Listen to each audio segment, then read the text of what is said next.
सपना और समीर कोर्ट से बाहर आए। समीर के हाथ में तलाक के पेपर थे। आज सपना बहुत उदास थी। उसका समीर के घर में लास्ट दिन था। बिना किसी को बताए उन्होंने आपसी सहमति से ये फैसला लिया था। न सपना के मम्मी पापा कुछ जानते थे इस तलाक के बारे में, न समीर के घर वालों को कोई खबर थी। शाम हुई। सपना और समीर घूम फिर कर मस्ती कर कर घर आए। समीर ने ही जिद की सपना से कि आज आपका लास्ट दिन है, आज से आपकी नई ज़िंदगी की शुरुआत होने वाली है।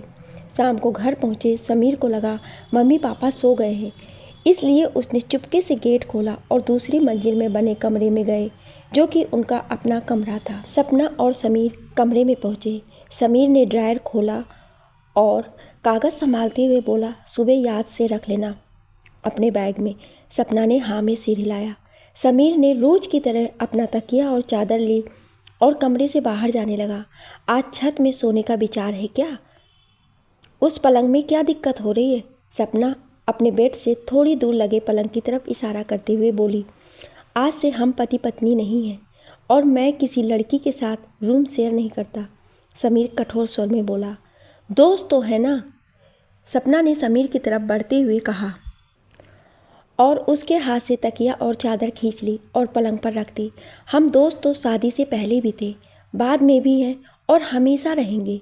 दोस्ती और प्यार में फ़र्क क्या होता है? मुझे सोने दो, कल सुबह एक लंबा सफ़र तय करना है, समीर ने कहा और अपना तकिया और चादर लेकर कमरे से बाहर चले गए। कल से मैं अपने घर रहूँगी। क्या बहाना लगाऊंगी इस तलाक के बारे में?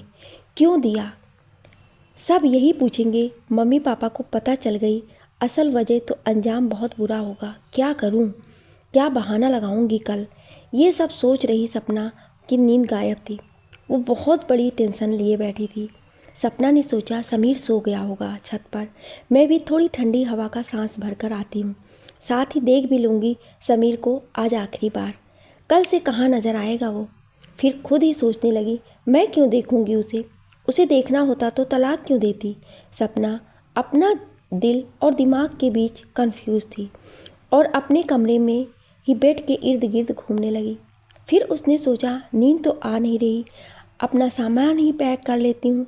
उसने अपने सामान को रखने के लिए बैग निकाला और उसमें कुछ सामान और एक समीर की फ़ोटो रख ली और लेट गई। थोड़ी देर में फिर उठी और समीर की तस्वीर बैग से निकाल कर वापस टेबल पर रखते हुए सोचने लगी, इसे पता चलेगा तो क्या सोचेगा मेरे बारे में।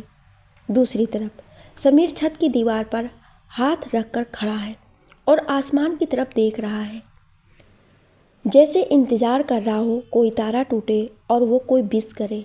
समीर अब उस पल को याद करता है जब 6 महीने पहले समीर, उसके मम्मी पापा और उसका दोस्त रवि गाड़ी में बैठे कहीं जा रहे हैं। मैंने शादी नहीं करनी मम्मी, आप ही पापा को समझाओ ना, मैंने मना ही करनी है, वहाँ जाकर भी तो क्या फ़ायदा? समीर विनम्र स्वर में बोला, आज लास्ट लड़की है, इसके बाद तू जाने, तेरी माँ जाने, 5वीं लड़की देखने जा रहे हैं। थोड़े गुस्से में समीर के पापा बोले, लेकिन पापा मैंने शादी के बारे में कभी सोचा नहीं, और शादी के बाद सास बहू के किस्से, उफ़, मुझ नादान को किस चक्कर में फंसा रहे हो? कल को एक तरफ उसकी सुनो, एक तरफ आप लोगों की शिकायतें सुनते रहो, ऐसा लगता है घर पर नहीं पुलिस स्टेशन में बैठे हैं। समीर भाव चढ़ाते हुए बोला, अरे ऐसी नहीं है, वो गुणवंत है, पढ़ी लिखी समझदार लड़की है। समीर की मम्मी ऐसे बोली जैसे वो ठान चुकी हो उसे बहू बनाने की। जैसी भी हो मुझे नहीं पता, ना आप लोगों ने मुझे फ़ोटो दिखाई, ना मैं देखना चाहता हूँ। डायरेक्ट देखूँगा और मुंह के सामने मना कर दूँगा।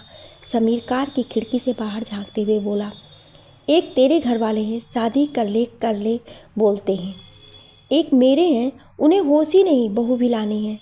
रवि समीर से बोला, तेरी भी देख आएंगे, तू टेंशन मत ले, उसकी कोई बहन भी होगी तो। समीर रवि को छेड़ते हुए बोला। लड़की वालों के घर पहुँचे ही थे कि सपना ने छत पर खड़े समीर, जो कि सोच में डूबा था, उसके पीठ पर हाथ रखा और समीर के ख्यालों की लड़ी यहीं टूट गई। समीर ने मुड़ते हुए सपना से कहा, सोई नहीं अभी? तुम भी तो जाग रहे हो? सपना समीर से बोली, ऐसे ही नींद नहीं आ रही थी तो सोचा थोड़ा टहल लो, आप सो जाओ, कल अपने घर भी जाना है आपको। समीर एक बार फिर आसमान की तरफ देखते हुए बोला। सपना समीर के कंधे में अपना सिर रखते हुए उसके हाथ को पकड़ते हुए, इसका असर हमारी दोस्ती पर तो नहीं पड़ेगा? हम दोस्त तो रहेंगे ना? समीर उसके सिर पर हाथ फेरते हुए, नहीं पागल, ये दोस्ती कभी नहीं टूटेगी और कुछ दिन बाद तुम्हें तुम्हारा प्यार भी मिल जाएगा। टेंशन मत लो, जाओ और सो जाओ। मैं सोच रही थी कि कल क्या बोलूँगी मम्मी पापा को। पहले यहाँ आपके मम्मी पापा, वहाँ मेरे, क्या बहाना लगाएंगे। सपना थोड़ी परेशान सी होकर बोली, तुम्हें परेशान होने की ज़रूरत नहीं है, मैंने सोच लिया है, बस मेरी हाँ में हाँ मिला लेना। अब तुम जाओ और सो जाओ, समीर तसल्ली देते हुए बोला और सपना से खुद को धीरे से छुड़ाया और खुद पलंग पर जाकर लेट गया। सपना भी अब रूम में गई और सो गई। सुबह हुई, रोज की तरह सब कुछ सामान्य था। सपना उठी, किचन में गई और एक चूल्हे पर सबके लिए चाय रखी, दूसरे पर दूध गर्म करने को रख दिया और खड़ी इंतज़ार कर रही थी कि चाय पकने के साथ में दूध गर्म होने की। आज किचन में उसका लास्ट दिन है। सोचते सोचते वो इस सोच में डूब गई कि जब उसकी शादी हुई और वो किचन में पहली बार आई थी, उसे किचन बहुत अजीब लग रहा था। कौन से डिब्बे में ना जाने क्या होगा। एक आइटम निकालने के लिए बहुत सारे डिब्बे चेक करने पड़ रहे थे और किसी से पूछ भी तो नहीं सकती थी। नया और पहला दिन था, क्या बोलकर किसी को आवाज़ लगाती। सिर्फ सास ससुर और पति, इतना सा परिवार था, पूछती तो किससे। और आज वो आंख बंद करके जो चाहिए उसका डिब्बा निकाल सकती थी। सपना, कहाँ ध्यान है तुम्हारा? हाय राम, ना चाय बची ना दूध। समीर की मम्मी चिल्लाई। दूध और चाय दोनों लगातार उबलकर गिर रहे थे। दूध वाले चूल्हे की तो आग भी बुझ चुकी थी। गैस की महक पूरी किचन में थी। दोनों चूल्हे के बटन बंद करते हुए समीर की मम्मी सपना को खरी खोटी सुनाते हुए, आप शकुन कर दिया, सुबह सुबह ना जाने क्या खबर आएगी। मेरा दाहिना आँख भी फड़फड़ा रहा था। एक काम ढंग से नहीं होता है। आजकल की बहुएं भी अपना घर समझकर कोई काम ही नहीं करती। इतना कहकर समीर की माँ नीलम गैस साफ खुद करने लगी और सपना को डांटते हुए, जा कुछ और काम कर ले, ये मैं कर लेती हूँ। सपना अंदर कमरे में चली गई और नीलम गैस साफ करते हुए बड़बड़ा रही थी। आज मायके जाने की खुशी में काम में ध्यान नहीं रहा होगा बेचारी का। मम्मी पापा से मिलने की खुशी अलग होती है। मैं भी कुछ ज़्यादा बोल गई उसे। मैं भी तो जब मायके जाने के दिन नज़दीक आते थे तो ना काम कर पाती थी, ना खाना खा पाती थी। खैर, मेरी बहू है, मैं कुछ भी बोलूं। सास थोड़ी कड़क हो तो बहू लाइन पर रहती है, वरना आजकल सास के लिए बड़ी मुश्किल है। गैस साफ करके चाय बनाकर सबको देती हैं। नीलम और उसके पति कमल, समीर के पापा को यही लगता है कि सपना कुछ दिनों के लिए मायके जा रही है। हफ्ता 10 दिन उन्हें नहीं पता कि उसका तलाक हो गया। वो हमेशा के लिए जा रही है। बाहर समीर अपनी गाड़ी धो रहा है और उसके चेहरे पर उदासी साफ झलक रही है कि वो परेशान है। मगर ससुराल जा रहा है तो गाड़ी तो साफ करनी ही थी। चाय नाश्ता कर ले बेटा और जल्दी कर, टाइम पर जाना अच्छा रहता है, नीलम ने समीर को आवाज़ देते हुए कहा। आया, बस जरा सा रह गया है, समीर ने अपनी मम्मी को जवाब दिया। सपना अपने कमरे में जाकर पैकिंग पर लगी है। ये हमारा कमरा है, ज़्यादा बड़ा नहीं है, लेकिन हम इसे सजा के रखेंगे। ये शादी की फ़ोटो, इसे कहाँ लगाऊं? वो घड़ी बगल में अच्छा रहेगा ना, जब भी टाइम देखेंगे ये भी नज़र आएगा। समीर ने शादी की फ़ोटो को टांगते समय सपना से बोला था। जब सपना उस फ़ोटो को निकाल रही थी तो उसे याद आया। सपना बोली, नहीं नहीं, उधर, हाँ थोड़ा नीचे नीचे, इधर लगाओ। क्यों बार बार अपने बुरे वक्त को याद करना चाहते हो? तुम्हें तो पता है मैं ये शादी नहीं मानती। अब सपना ने वो तस्वीर उतार ली और बैग में डाल ली। नीलम चाय लेकर कमरे में पहुंची और बोली, अभी हुई नहीं पैकिंग, ले चाय पी ले। और वो नीचे मेरे कमरे में कुछ सामान रखा है, समधी समधन के लिए, याद से ले जाना, आखिर इतने समय बाद जा रही है। और हाँ, समीर को बोल देना तुझे छोड़कर कल सुबह लौट के आए, आज ही शाम को वापस आ जाऊँगा बोल रहा था। भला एक दिन तो रुके वहाँ, वरना क्या कहेंगे हमें वो लोग। जी बोल दूँगी, सपना थोड़ा हल्की आवाज़ में बोली। तभी नीलम की नज़र दीवार पर पड़ी। अरे वो फ़ोटो कहाँ गई शादी वाली?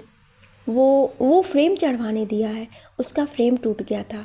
सपना ने अचानक बिना सोचे समझे जवाब दिया और नीलम के सवालों को विराम दे दिया। चल ठीक है, जल्दी कर ले पैकिंग, बोलते हुए नीलम वहाँ से चली गई। सपना ने पैकिंग कर ली। समीर भी उसका बैग ले आया और गाड़ी में रख कर गाड़ी में ही बैठ गया और आवाज़ लगाते हुए बोला, जल्दी करो। सपना ने सास ससुर के पैर छुए और गाड़ी में आकर बैठ गई। अब समीर ने गाड़ी स्टार्ट की और चल पड़ा। 6 घंटे का सफ़र है, बिना म्यूज़िक के काट पाना मुश्किल है, कहते हुए समीर ने गाना चलाया। कभी जो बादल बरसे मैं देखूं तुझे आंखें भर के वाला गाना बज रहा था। समीर ने चेंज करते हुए कहा, ऐसे गाने कभी कभी पसंद आते हैं, सुन साथिया माहिया बरसा दे।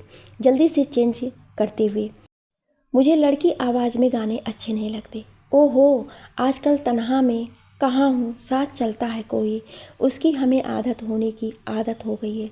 लड़कियों की आवाज़ से क्या एलर्जी है? सपना ने पूछा। बचपन से अरिजीत सिंह, राहत फ़तेह को सुन रहे हैं और केके का भी फैन हूँ। समीर मुस्कुराते हुए बोला, केके कौन? किशोर कुमार? सपना ने तंज कसा। नहीं, कृष्ण कुमार कुन्नक, समीर ने जवाब दिया और उसी का एक गाना लगा दिया और बोला, सुनो क्या गाता है। सपना का कोई जवाब नहीं आया और समीर भी गाने की धुन में मशगूल हो गया, क्योंकि ये गाना इसकी ज़िंदगी से जुड़ा हुआ था, सपना और इसके रिश्ते से जुड़ा हुआ था। हैरान है हम हुए क्यों तुम गैरों से, कैसा है गम बोलो ना तुम होठों से। तो क्या सोचा है आपने? सपना बोली, ना तुम हो बेवफा न मैं भी हूँ, फिर भी हम हैं जुदा, मैं क्या कहूँ। किस बारे में? समीर ने पूछा। मेरे मम्मी पापा को तलाक की क्या वजह बताओगे? मुझे तो लग रहा है आपके मम्मी पापा को झूठ बोलकर गलती कर दी हमने, सपना बोली। समीर गाने की आवाज़ कम करते हुए, जो बोलना है आपको बोलना है, लेकिन आप तो बोल रहे थे कि आप बोलोगे, मुझे ज़्यादा सोचने की ज़रूरत नहीं है, बस हाँ में हाँ मिलाना है। सपना ने गाने की आवाज़ थोड़ा और कम करते हुए कहा। समीर का कोई जवाब नहीं मिला, क्योंकि वो गाने की बोल में खुद की कहानी को जोड़ रहा था। कुछ तुम मुझसे खफा, कुछ मैं भी हूँ, है क्या इसकी वजह, मैं क्या कहूँ। ना जाने वक्त की मर्जी है क्या, जो है मिली ये दूरियाँ। कहाँ खो गए, कुछ बोलोगे भी? सपना थोड़ी ज़ोर से बोली। क्या बोलूँ? समीर ऐसे बोला जैसे उसने कुछ सुना ही नहीं। वजह क्या बताऊँगी? सपना फिर से सवाल दोहराती है। मैं एक नंबर का शक्की हूँ, दारू बहुत ख़राब है, थोड़ी में से चढ़ जाती है, ऊपर से रात रात भर में घर नहीं आता, और जब भी बात करता हूँ आपसे करते हुए करता हूँ, और मैंने खुद के लिए दूसरी लड़की ढूंढ ली है, जिससे मेरा शादी से पहले से लफड़ा था। आप बिल्कुल खुश नहीं हो मेरे साथ, यहाँ तक कि आप पर हाथ भी उठाने से नहीं हिचकता मैं। फिर तलाक नहीं दोगे तो क्या दोगे? समीर ने सपना से कहा। मैं आप पर इतना बड़ा इल्ज़ाम नहीं लगा सकती, सपना बोली। तुझे दिल से था चाहा, तू ही तो ना मिल पाया, खुशी मुझको छल सी जाती है, मेरा तू था सरमाया, तुझे पाके ना पाया। यही बातें खल सी जाती है, तन्हा मेरी तरह हाँ मैं भी हूँ, दोनों है गमजदा मैं क्या कहूँ। ना जाने वक्त की मर्जी है क्या, जो है मिली ये दूरियाँ। उस दिन तो लगा दूंगी बोल रही थी, सपना को याद दिलाते हुए बोला। सपना को याद आता है शादी के दूसरे ही दिन, देखो तुम्हें कोई हक नहीं है कि तुम मेरे पर्सनल लाइफ में ताका झाकी करो। मैंने तुमसे शादी मजबूरी में की है, उसका गलत फ़ायदा उठाने की ज़रूरत नहीं है, सपना ने गुस्से से समीर से कहा। ऐसी भी क्या मजबूरी थी, और मेरा तुम पर पूरा हक है, तुम पत्नी हो मेरी, शादी करके लाया हूँ, कोई खेल नहीं। और अगर ऐसी ही मजबूरी थी तो पहले क्यों नहीं बताया? शादी नहीं खेल ही था, मैं नहीं मानती इसे शादी को। और अगर तुमने हक जताने की कोशिश की तो मैं तुम्हें। सपना कुछ कहते कहते चुप हो जाती है। तुम्हें? बोलो, क्या तुम्हें? चुप क्यों हो गई? समीर ने थोड़ा कठोरता से पूछा। मैं तुम पे दहेज उत्पीड़न का इल्ज़ाम लगा दूंगी, और मेरे साथ अभद्र व्यवहार भी करते हो। तुमने डरा धमका के मुझसे ज़बरदस्ती शादी की है। अगर मैं तुमसे शादी ना करती तो तुम मेरे परिवार के साथ कुछ भी कर सकते थे, सपना ने गुस्से में धमकाते हुए सूरज से कहा। अच्छा, तो तुम धमकी दे रही हो? समीर सपना से बोला। जो तुम समझो, सपना ने जवाब दिया। किन ख्यालों में खो गई मैडम? पुरानी बात छोड़ो, अब तुम्हारी ज़िंदगी नई तरीके से शुरू होने जा रही है। ऐसे गुमसुम मत रहो, क्योंकि तुम्हारी ख्वाहिश पूरी होने वाली है कुछ दिनों में। समीर ने गाड़ी एक रेस्टोरेंट के बाहर रोकते हुए कहा। गाड़ी क्यों रोक दी? सपना ने पूछा। इतना बड़ा युद्ध लड़ने जा रहा हूँ, कुछ खा पी करके जाऊँगा ना, लड़ने के लिए भी तो ताकत चाहिए, सीट बेल्ट खोलते हुए समीर बोला। मुझे तो भूख नहीं है, सपना बोली। आज लास्ट दिन मेरे साथ खाना नहीं खाओगी? उसके बाद ज़िंदगी फिर ये मौका नहीं देगी। समीर बाहर से आकर सपना की तरफ वाला दरवाज़ा खोलते हुए बोला। खाना खाकर दोनों फिर गाड़ी में सवार होकर निकल पड़े। कुछ ही देर में घर पहुंच जाएंगे। दोनों की टेंशन बढ़ती जा रही थी कि आखिर क्या बोलेंगे घर जाकर। जब समीर ने गाड़ी रोकी, सपना का घर आ गया था। सपना ने डरी सी आवाज़ में दरवाज़ा खोलते हुए कहा, आते ही शुरू मत हो जाना। दिल के कमज़ोर है पापा, बर्दाश्त नहीं कर पाएंगे। हम तो पत्थर दिल हैं, समीर ने तंज कसते हुए कहा। सपना बिना कुछ कहे अंदर जाने लगी। रुको, साथ चलेंगे, समीर ने रोकते हुए कहा। दोनों साथ अंदर जाते हैं। उसके इंतज़ार में उसके मम्मी पापा राह बिछाए बैठे थे। दोनों में खुशी थी, इतने दिनों बाद जो मिल रहे थे। दोनों ने एक साथ मम्मी के पैर छुए। सदा खुश रहो, तुम्हारी जोड़ी सदा बनी रहे, आशीर्वाद देते हुए उमा बोली। जोड़ी तो टूट चुकी है माँ, सपना ने मन ही मन सोचा। अब दोनों ने पापा के पैर छुए। जीते रहो बेटा, सुरेश बोले। अब सपना हेलो भैया बोलकर विराज के गले मिलती है। सपना का बड़ा भाई था जो कि फौज में था, छुट्टी में था। कैसे हो भैया? समीर ने मुस्कुराते हुए पूछा। हम बहुत बढ़िया, बैठो ना, आप लोग खड़े क्यों हो? विराज खुद भी बैठते हुए बोला। दोपहर हो रही थी, सबने लंच किया। सपना बहुत उदास थी, समीर भी परेशान था। क्या बात है, कोई परेशानी है बेटा? सुरेश बोला। आपकी लड़की ही बहुत बड़ी परेशानी है, समीर ने बात छेड़ते हुए बोला। इसकी माँ भी कम परेशान नहीं थी। आजकल फैशन है, ये तुम दामाद नहीं बेटे हो मेरे, इसलिए बता रहा हूँ, सुरेश मजाक समझकर बोला। समीर भी हंस पड़ता है और याद करता है जब वो देखने आए थे, लड़की ऐसे ही बैठी थी। अरे बेटा, बिस्किट तो आपने लिया ही नहीं, सुरेश ने समीर को कहा। चाय बिस्किट तो होता रहेगा। समीर, हमारी चांद सी बहू कहाँ है? अरे, उसको देखने के लिए बेचैन, बिस्किट कैसे खा पाएगा भला, नीलम ने कहा और सभी लोग ठहाका मारकर हंसने लगे। बेटा अब आ भी जाओ, उमा ने आवाज़ देते हुए कहा। बहुत शर्मीली है आपकी बेटी, नीलम उमा से बोली। अरे नहीं नहीं, सब 2 मिनट की शर्म है, एक बार घुल मिल जाए तो फिर वो एकदम दोस्ती ही कर लेती है। बिल्कुल नहीं शर्माती, लगता ही नहीं हम आज मिले हैं या वर्षों से जानते हैं, उमा तारीफ करते हुए बोली। तुम्हारा लड़का भी बहुत शर्मीला है, विनोद समीर के पापा को बोले। अरे अब उतना नहीं रहा जितना बचपन में था, बड़ी मुश्किल से थोड़ा बेशर्म बनाया है, हंसते हुए विनोद बोला। लड़की आती है और धीरे से आकर विनोद और नीलम के पैर छूती है। समीर देखते रह जाता है और मन ही मन सोचता है, अरे ये तो सपना है, मेरी फेसबुक फ्रेंड, इसको दिखाने लाए हैं मुझे, मैं क्या ये खुद ही मना कर देगी। सपना भी अवाक रह जाती है और सोचती है, अरे ये तो वो है, ओ माय गॉड, ये क्या हो गया, बुरी फंस गई मैं तो। नज़र झुका के बैठने को नहीं बुलाया है यहाँ, एक दूसरे को देखो, शादी होने वाली है आप लोगों की, रवि छेड़खानी करते हुए बोला। और कुछ बोलता कि समीर ने आंखें दिखाकर चुप करा दिया। उसकी जीभ लटपटाती रह गई, आगे कुछ बोल नहीं सका। समीर को लगा सपना मना कर देगी बाद में, क्योंकि वो आपस में बहुत बात किया करते थे, दोस्त ही थे बस। समीर मजाक में कई बार बोल चुका था कि तुम मुझसे शादी करोगी क्या? तो सपना कहती, मैं शादी करूँगी तो बस नीरज से। नीरज सपना भी एक दूसरे को ऑनलाइन पहले से ही दिल दे चुके थे। कभी आमने सामने मिले नहीं थे, मगर फ़ोन पर व्हाट्सएप पर बहुत बात होती थी। समीर सब जानता था सपना के बारे में। दूसरी तरफ सपना ने सोचा था समीर को सब पता है और मेरा अच्छा दोस्त भी है, ये ज़रूर मना कर देगा। दोनों सोच में डूबे थे। उमा, सुरेश, नीलम, विनोद चारों अपनी चर्चा समाप्त करते हुए, भाई हमें कोई ऐतराज़ नहीं है, बस लड़का लड़की मान जाए, एक दूसरे को समझ लें, ज़्यादा ज़रूरी है, विनोद बोला। सपना और समीर जाओ बेटा, अंदर कमरा खाली है, जाकर जो बात करनी है अभी कर लो, उमा बोली। दोनों अंदर जाते हैं। तुमने बताया नहीं, तुम्हें लड़के वाले देखने आ रहे हैं, चुड़ैल कहीं की, समीर हंसते हुए बोला। तुमने कौन सा बताया कि मैं लड़की देखने जा रहा हूँ, सपना बोली। समीर मन ही मन सोच रहा था, कैसे बताता मैं, कौन सा शादी के लिए हाँ करने आया था। अब आपसे तय होने वाली है तो मैं खुद मना भी नहीं कर सकता, क्योंकि मैं जानता हूँ तुम ये शादी नहीं करोगी।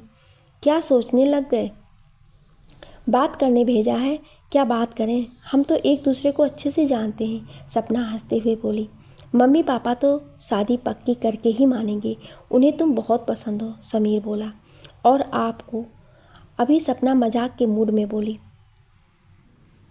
उसे भी यही लगता था समीर उससे शादी नहीं करेगा और शादी के लिए मना कर देगा। दोनों की उम्मीद एक दूसरे पर टिकी थी। वो ज़्यादा बात कर पाते कि आवाज़ आई, बेटा कुछ बात कल के लिए भी छोड़ दो, सारी बात आज ही कर लोगे क्या? उमा ने आवाज़ देते हुए कहा। बच्चे हैं, मॉडर्न ज़माने के, एक दूसरे से सवाल जवाब कर रहे होंगे, हमारी तरह थोड़े कि मम्मी पापा ने हाँ बोला और शादी हो गई, विनोद बोला। दोनों बाहर आते हैं। कहाँ खो गए बेटा? सुरेश अपने दामाद को बोला। समीर पुराने ख्यालों से बाहर आया और बोला, कहीं नहीं, बस यूं ही। सपना अब भी इंतज़ार कर रही थी कि ये कुछ बात शुरू करे तलाक की, क्योंकि सपना को भी कुछ सोच नहीं रहा था। सपना भी हैरान परेशान थी। उसके प्लान के मुताबिक अभी तक सब ठीक हो रहा था, क्योंकि वो तो चाहती थी कि तलाक लेना, और तलाक ले लिया। अब बस कुछ ऐसी वजह की तलाश में थी जिससे उसके मम्मी पापा भी तलाक देने के फैसले को सही ठहराएं, तलाक का विरोध या इस फैसले को गलत ना ठहराएं। ऐसे में उसे एक ही उपाय सूझ रहा था कि वो वही बोले जो समीर उसे गाड़ी में बता रहा था। फिर सपना ने थोड़ी हिम्मत की और रोते हुए अंदर कमरे की तरफ भाग गई। उमा परेशान हो गई कि उसकी लड़की को क्या हो गया। वो उसके पीछे दौड़ी, साथ में उसका भाई विराज भी माँ के पीछे गया। ये अचानक इसे क्या हो गया? सुरेश ने समीर से पूछा। समीर जानता था वो कुछ बहाना लगाएगी और मम्मी को बताएगी, लेकिन समीर को यूँ उम्मीद नहीं थी कि वो गाड़ी में किए मजाक को सीरियस ले लेगी। उसी से पूछो जाके, मुझे क्या पता आपकी बेटी है, समीर ने जानबूझकर कड़े शब्द में कहा। क्यों, तुम्हारी पत्नी नहीं है वो? सुरेश भी सख्ती में आया। सुरेश को समझ नहीं आ रहा था कि क्या बात हुई। पहले दोनों परेशान थे, फिर अचानक एक रो रही, दूसरे को उसकी कोई परवाह नहीं। मेरी पत्नी थी, अब नहीं है, समीर ने फिर कड़े शब्दों को दोबारा प्रयोग करते हुए कहा। क्या मतलब है तुम्हारा? ये कोई खेल है क्या? पत्नी थी, नहीं है, कल ही 6 महीने हुए हैं। मैं विनोद से बात करता हूँ, आखिर बात क्या हुई? कोई ज़रूरत नहीं है उनसे बात करने की। मेरा और आपकी लड़की का तलाक हो गया है, हम एक दूसरे के साथ बिल्कुल खुश नहीं हैं, समीर बोला। कमरे के अंदर से गुस्से में उबलता हुआ विराज आया और पीछे पीछे दौड़ते हुए सपना और माँ। शायद सपना ने सारी गलती समीर के सिर पर मार दिया। समीर ने खड़े होते हुए विराज की तरफ देखा ही था, इससे पहले समीर पूरा खड़ा होता एक मुक्का उसके गाल पर पड़ गया। 4 उंगलियां और एक अंगूठी का निशान जिस पर कछुआ बना हुआ था समीर के गाल पर साफ दिख रहा था। सुरेश ने विराज को पकड़ते हुए कहा, पागल हो गए हो तुम? भैया नहीं, मारो मत भैया, प्लीज़ हाथ मत उठाओ, सपना चिल्ला रही थी। घर आवाज़ से गूंज रहा था। गोली मार दूंगा इसे, इसकी हिम्मत कैसी हुई मेरी बहन पर हाथ उठाने की, उसे परेशान करने की, शराबी चुआरी, समझता क्या है खुद को? विराज कड़कती आवाज़ में धमकाते हुए समीर को बोला। सपना वह अपने भाई और समीर के बीच में खड़ी हो गई ताकि वो और उसे ना मारे। बात क्या हुई, कोई बताएगा? तलाक ले लिया है, हमें बता दिया होता, हम दुश्मन नहीं थे तेरे, तुझे परेशान करता रहा, यूं सहन करती रही, सुरेश अपनी बेटी को बोला। अच्छा हुआ तलाक दे दिया, लड़कों की कमी नहीं है मेरी बहन के लिए, ऐसे जानवर से तो लाख गुना अच्छे मिलेंगे, विराज बोला। समीर ने सोचा, चलो मार ही खाई, कोई बात नहीं, कम से कम ये लोग सपना के साथ तो खड़े हैं। ऐसी मार तो मैं रोज़ खाने को तैयार हूँ, ढूंढ लो। मैंने कब मना किया है? मुझे भी कमी नहीं है लड़कियों की, इसकी जैसी 4 तो अभी भी मेरी गर्लफ्रेंड है। तुम्हारी बहन तुम्हें मुबारक, इस पर तो धोखाधड़ी का केस बनना चाहिए। हिम्मत देखो, एक तो मेरी लड़की की ज़िंदगी बर्बाद कर दी, ऊपर से बेशर्मी की हद पार कर रहा है। उमा ने भी उसे भला बुरा कहने में अपना खाता खोलते हुए कहा। पुलिस तो बुलानी पड़ेगी, वैसे भी तलाक दिया है तो इसे पता होगा तलाक के साथ शादी में हुए खर्च लड़की वालों को लौटाते हैं। बर्बादी तो अब शुरू हो गई इसकी, घर बार सब बिक जाएगा चुकाते चुकाते, विराज बोला। है क्या इसके पास? सब कुछ तो बेच दिया इसने, कहते हुए सपना ने उसे बचाने के लिए कहा। उससे हमें क्या मतलब? हमने नहीं बोला जुआ खेल, हमने इसे दारू पीने नहीं बोला, अय्यासी ये करे, सहन तू क्यों करेगी? विराज का शब्दों से प्रहार। इससे बोल के क्या फ़ायदा? इसके मम्मी पापा को बुलाना पड़ेगा, उनसे बात करेंगे। उनसे बात करने की कोई ज़रूरत नहीं, मुझे बता दो कितना खर्च आया, समीर बोला। सपना इशारा करके समीर को मना कर रही थी ऐसी कोई हरकत करने को, मगर समीर नहीं माना। दे पाएगा 11 लाख? कहाँ से लाएगा? विराज बोला। इतनी फिक्र है कहाँ से लाने की तो मांग क्यों रहे हो, समीर बोला। समीर ने आराम से बैठते हुए अपने सूज रहे गाल को हल्का सा दबाया और टेबल पर रखे पानी की गिलास को उठाया और आधा गिलास पानी पिया।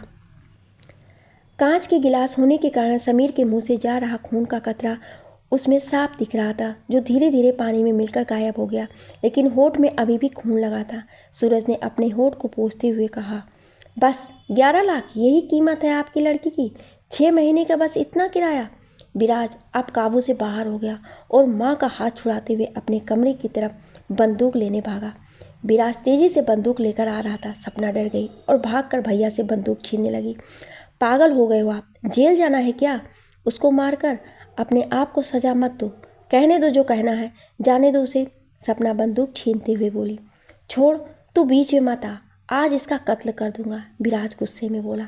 अरे पागल है क्या तू, छोड़ बंदूक, उमा चिल्लाई। समीर अब तक अकड़ कर खड़ा था। प्लीज़ चले जाओ यहाँ से, सपना समीर को बोली। इतनी अकड़ है तेरे भाई में? ओ माय गॉड, चल मैं तुझे आज सबके सामने चैलेंज करता हूँ।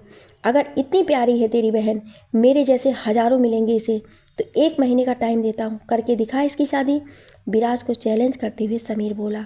समीर तुम चले जाओ यहाँ से, सपना फिर बोली। मैं भी देखता हूँ कौन करता है इससे शादी, और हाँ इनवाइट जरूर करना, समीर फिर से बोला। और एक बैंक का चेक जो कि जेब में था लाया था, उसमें 11,01,01 रुपये लिखकर साइन कर देता है।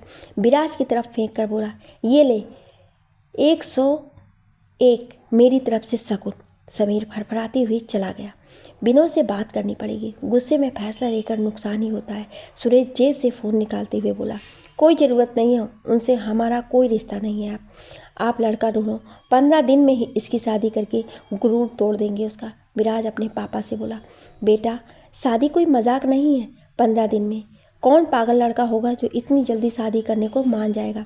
सुरेश विराज से बोला। उधर समीर ने अपनी गाड़ी स्टार्ट की और लास्ट बार घर को देखा और स्पीड में गाड़ी पर आगे बढ़ा दी। अभी 4 किलोमीटर करीब चला ही था कि एक लड़की दौड़ी दौड़ी आई और उसकी कार से आ टकराई। समय रहते समीर ने फुट और हैंड दोनों ब्रेक इकट्ठे दबा दिए, जिससे लड़की को ज़्यादा चोट तो नहीं आई, बाल बाल बच गई। समीर कार से उतरा। इससे पहले कि कुछ पूछता वो लड़की समीर के पीछे छुप गई और बोली, मुझे बचाओ प्लीज़, हेल्प मी। क्या हुआ, किससे खतरा है आपको, समीर ने पूछा। उसके कुछ जवाब देने से पहले ही 4 लड़के भागते हुए उसके पीछे पीछे आए। तुम जल्दी गाड़ी में बैठो, समीर ने दरवाज़ा खोलते हुए कहा और खुद भी गाड़ी में बैठ गया। गाड़ी स्टार्ट किया ही था कि चारों गाड़ी के आगे खड़े हो गए। गाड़ी आगे नहीं जाने दिया। तुम बैठो, मैं 2 मिनट में आता हूँ, समीर ने दरवाजे के लॉक खोलते हुए कहा। नहीं प्लीज़, वो बहुत खतरनाक लोग हैं, लड़की ने समीर को रोकते हुए कहा। मेरी फिक्र मत करो, उन चारों की करो, कहते हुए समीर गाड़ी से उतरा और चलते हुए उनके सामने खड़ा हो गया। वो 4 एक तरफ खड़े थे, एक तरफ समीर अकेले। शाम का समय था। पीली धूप की पीली रोशनी समीर के माथे पर पड़ रही थी। समीर अपने बाजू समेटते हुए बोला, क्या बात है, क्यों परेशान कर रहे हो इसे? तू बीच में मत पड़, तेरे से कोई दुश्मनी नहीं है, सबसे मोटा तगड़ा आदमी अपनी पतली आवाज़ में बोला। कौन बोला? चारों की तरफ देखते हुए बोला। मैं बोला, मैं, छाती ठोक कर फिर मोटा आदमी बोला। तेरी पर्सनालिटी पर यह आवाज़ सूट नहीं कर रही है, समीर ने फिर उसे चिढ़ाया।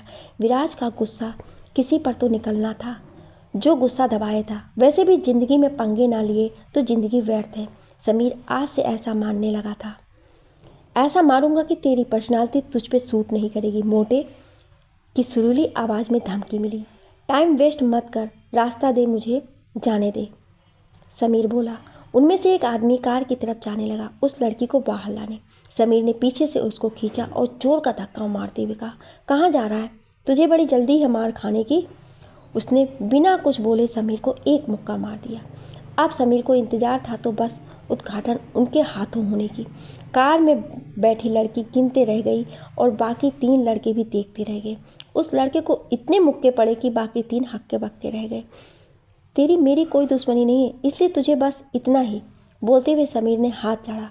नेक्स्ट, चिल्लाते हुए समीर बाकी 3 लोगों को इशारा करते हुए कहा। मोटा अपनी बलशाली शरीर को लेकर आगे बढ़ा। कार में बैठी लड़की अपने मोबाइल में वीडियो बना रही थी। मोटे आदमी ने समीर को मारने की कोशिश ही की थी। समीर का एक जोरदार लात उसके पेट में पड़ा और आदमी पीछे की तरफ गिर गया। हाथ तेरी, ये जीन्स थोड़ी टाइट है ना, वरना छाती पे पड़ती। समीर अफसोस करते हुए बोला। इस लात का मोटे पर कोई खास असर नहीं हुआ।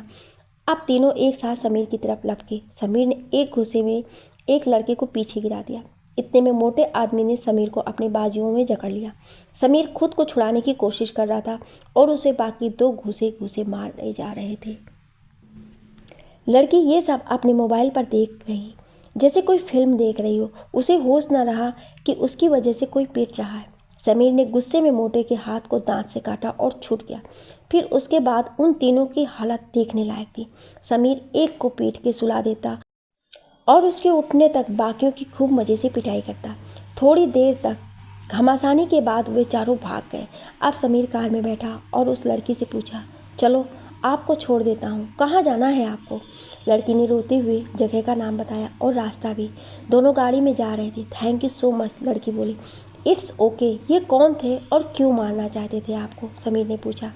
नहीं जानती, मैंने नोटिस किया कि वो कब से मेरा पीछा कर रहे थे। मैं घबरा के दौड़ने लगी, उन्होंने भी मेरे पीछे दौड़ लगा दी। लड़की रोते हुए बोली। रोना नहीं मेरे सामने, पहले चुप हो जाओ। कोई बात तो है तभी, वरना कोई पागल ही होता जो ऐसे पीछे करता है। आपको पता है लेकिन आप बताना नहीं चाहती हो, समीर ने कहा। लड़की आंसू पोंछते हुए, इन्हें विवेक ने भेजा है मुझे किडनैप करने। कौन विवेक और क्यों? तुम्हें क्यों किडनैप करना चाहता? वो मुझसे प्यार करता था, लेकिन मुझे वो गुंडा बिल्कुल पसंद नहीं है और मेरी शादी किसी और से तय हो चुकी है। ये सुनकर वो पागल ही हो गया और ज़बरदस्ती शादी करने में तुला है, लड़की ने रोते हुए कहा। अरे वाह, इतना प्यार करता है आपसे वो? आजकल इतनी शिद्दत से चाहने वाले मिलते कहाँ हैं? समीर हंसते हुए बोला।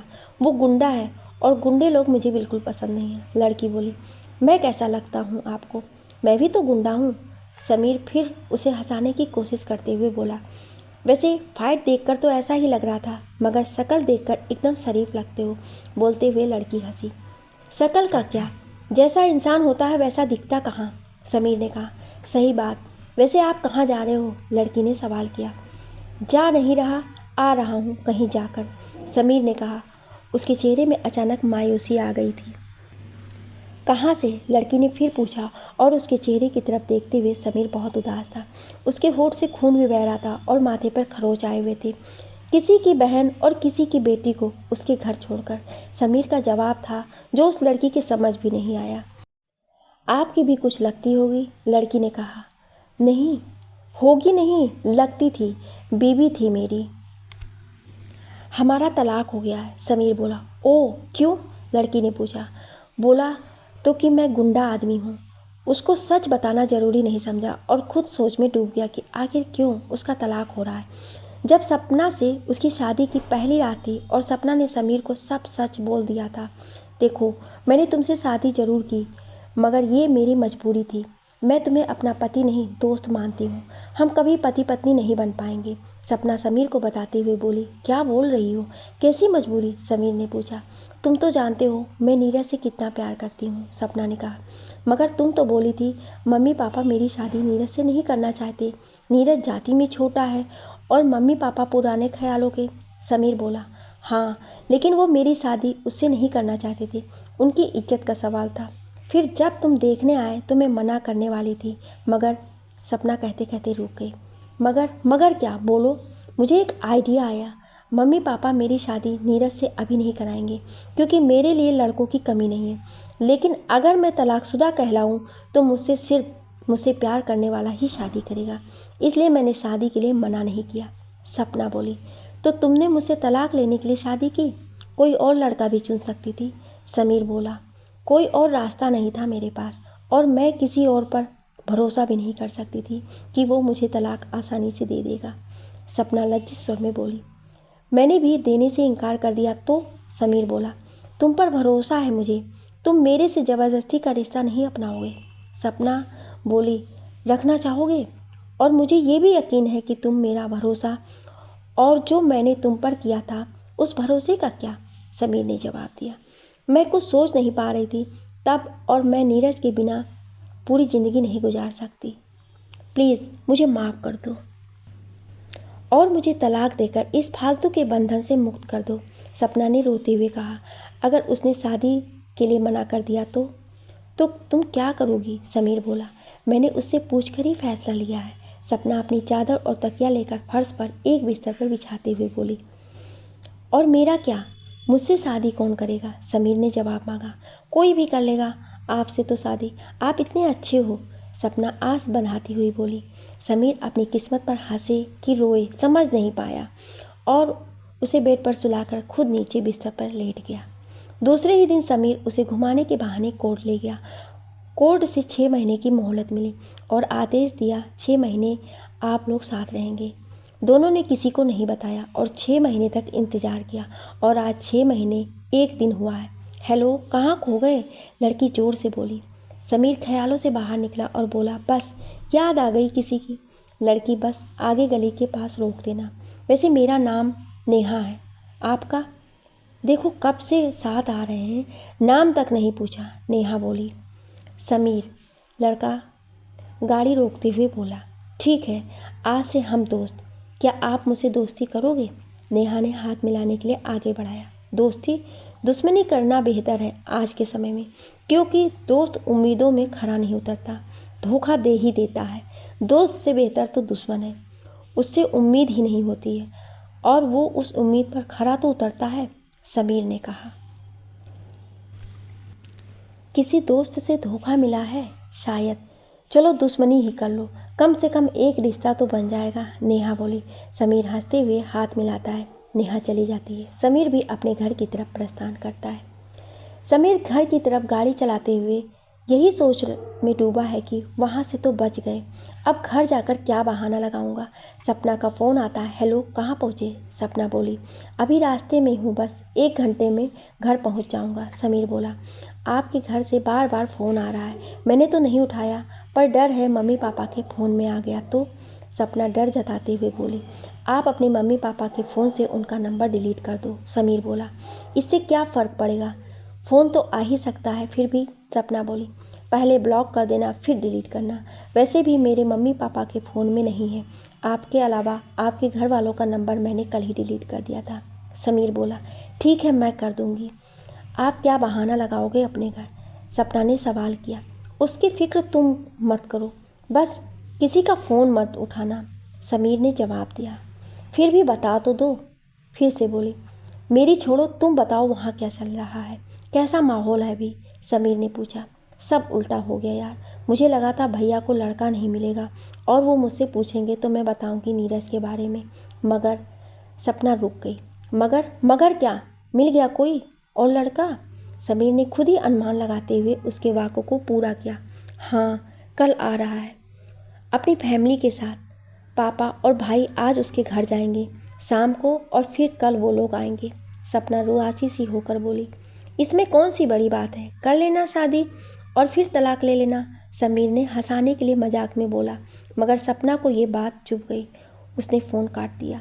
समीर दोबारा फ़ोन करता है मगर वो उठाती नहीं है।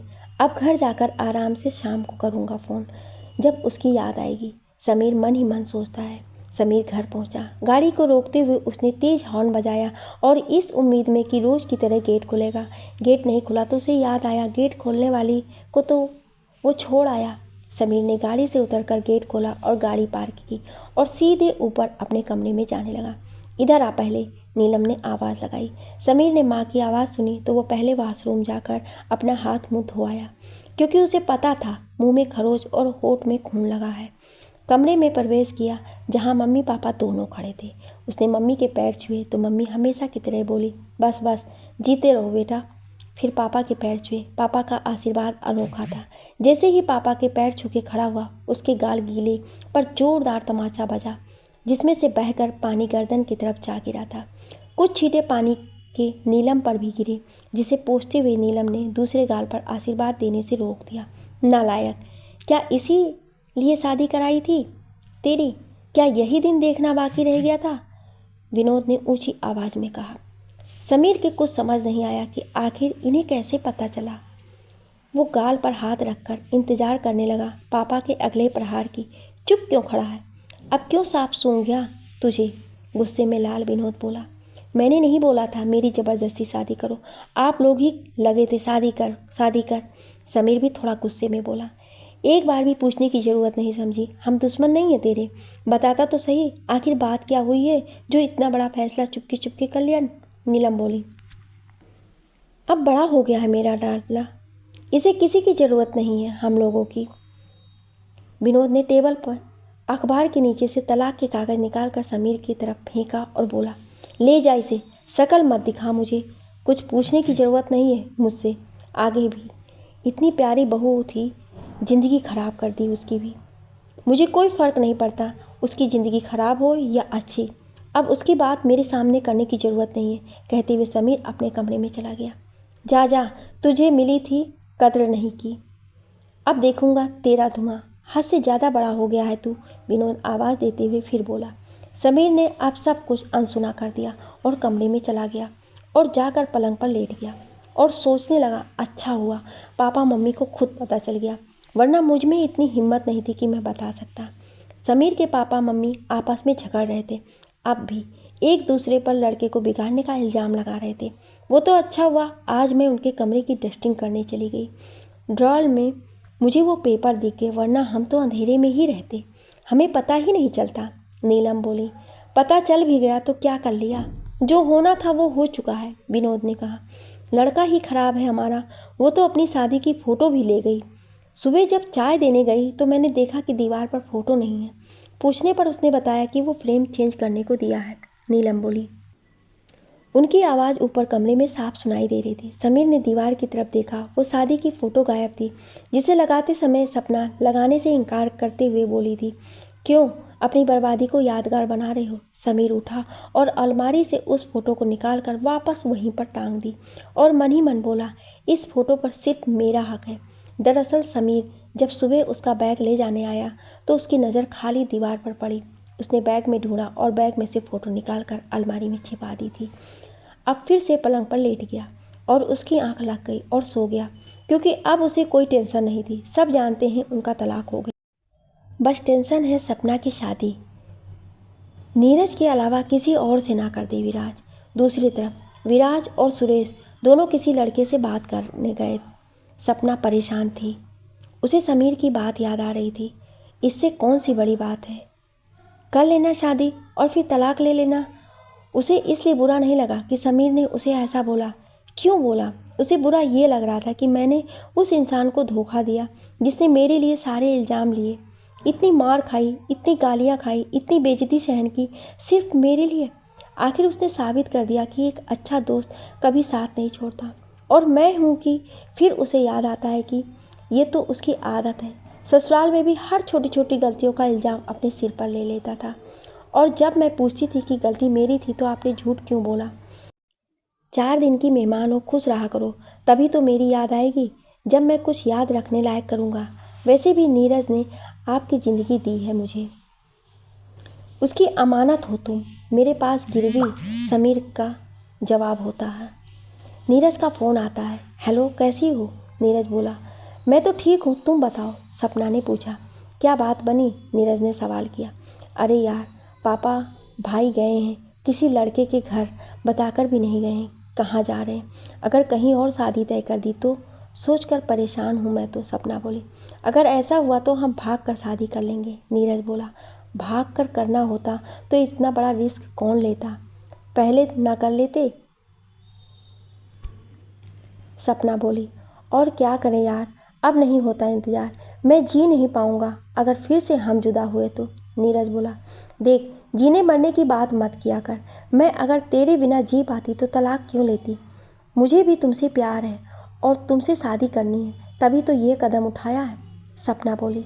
सपना को समीर का फ़ोन आ रहा था। चलो मैं आपसे बाद में बात करती हूँ, समीर का फ़ोन आ रहा है, सपना बोली। सुनो, अब ये समीर से बात करना कम कर लो, इससे क्या लेना देना, आप तलाक हो गया है और ये क्यों फ़ोन कर रहा है, नीरज ने कहा। ये क्या कह रहे हो, दोस्त है मेरा और वो भी कम मुश्किल में नहीं फंसा है, मेरी वजह से मेरी बहुत मदद की है उसने, सपना बोली। सपना ने फ़ोन काट दिया। तब तक समीर का फ़ोन भी कट गया। अब सपना ने फ़ोन किया तो समीर ने नहीं उठाया। सपना को लगा शायद गुस्सा हो गया, लेकिन ऐसा नहीं था। समीर की मम्मी समीर को खाना देने आई थी, ऐसे में सपना का फ़ोन कैसे उठाता। वो हाथ धोने बाहर चले गए। फ़ोन अंदर छोड़कर दोबारा फ़ोन आ जाता है। सपना की मम्मी देखती है किसका फ़ोन है। सपना फ़ोन उठाकर चुप रहती है, इंतज़ार करती है वो कुछ बोले। फ़ोन क्यों नहीं उठा रहे हो? पता है मैं आपके बारे में ही सोच रही थी, आपकी बहुत याद आ रही थी आज मुझे। आपको नहीं आ रही है क्या? सपना बोली। नीलम को आते देख समीर ने जल्दी से फ़ोन काट के रख दिया। सपना को लगा समीर ज़्यादा ही गुस्सा हो गया है। सपना को बहुत बुरा लग रहा था। टेंशन भी थी कि समीर के यहाँ ना जाने कैसा माहौल होगा आज। एक तो भाई और पापा अभी तक आए नहीं थे, रात हो चुकी। उमा भी टेंशन लेने लगी। लगता है आज बात पक्की करके ही आएंगे, उमा बोली। लेकिन गए कहाँ हैं? सपना ने माँ से पूछा। मुझे भी नहीं बता कर गए कुछ, उमा बोली। सपना को भूख थी नहीं, वो अपने कमरे में सोने चली गई। उमा उन लोगों का इंतज़ार करती रही। जब वो आए उन्हें खिलाया, खुद खाया और उनसे पूछा, बनी बात? विराज बोला, कल आकर लड़की देखेंगे, बात करेंगे उससे, फिर बनेगी बात। उमा बोली, बताया तो है ना तलाकशुदा है? विराज बोला, हाँ वो जानते हैं। इतनी जल्दी क्या है, धीरे धीरे सब ठीक हो जाता। अगर वो 2 दिन में शादी करो बोलता तो क्या कर लेते? उसकी बातों में इतना सिरदर्द क्यों ले रहे हो? उमा बोली। एक फौजी को चैलेंज किया उसने और फौजी कभी हार नहीं मानता। तुम इंतज़ार करो कल सुबह का, बोलकर विराज अपने कमरे में सोने चला गया। इधर सपना अपने बेड के इर्द गिर्द घूमकर यही सोच रही कि कल पता नहीं क्या होगा। कुछ ऐसा करना होगा कि वो लोग शादी के लिए मना कर दें, ताकि उसकी शादी उसके प्यार से हो सके, नीरज से हो सके।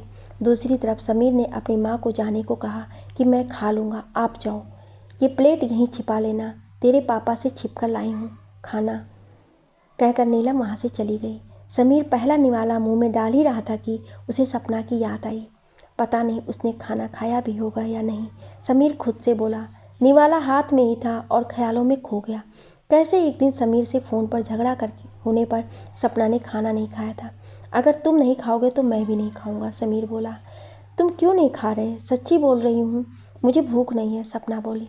अरे आपका पेट तो एकदम खाली है, कुछ नहीं है इसमें। समीर उसके पेट को कूद कूद उंगली से दबाते हुए मजाक करते हुए बोला, जैसे ही अक्सर छोटे बच्चों से बोला करते हैं। सपना को गुदगुदी बहुत लगती थी। अभी तक उदास बैठी अचानक हंसते हुए बोली, प्लीज़ आप खाना खा लो।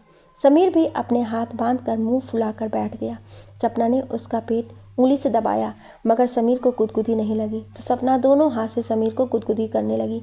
समीर गुदगुदाहट से उछल पड़ा और सपना को भी गुदगुदी करने लगा। अब दोनों एक दूसरे को गुदगुदा रहे थे। पूरे कमरे में हंसी का माहौल गूंज रहा था। एक दूसरे से बचने के लिए भाग रहे थे, कभी एक दूसरे का पीछा कर रहे थे।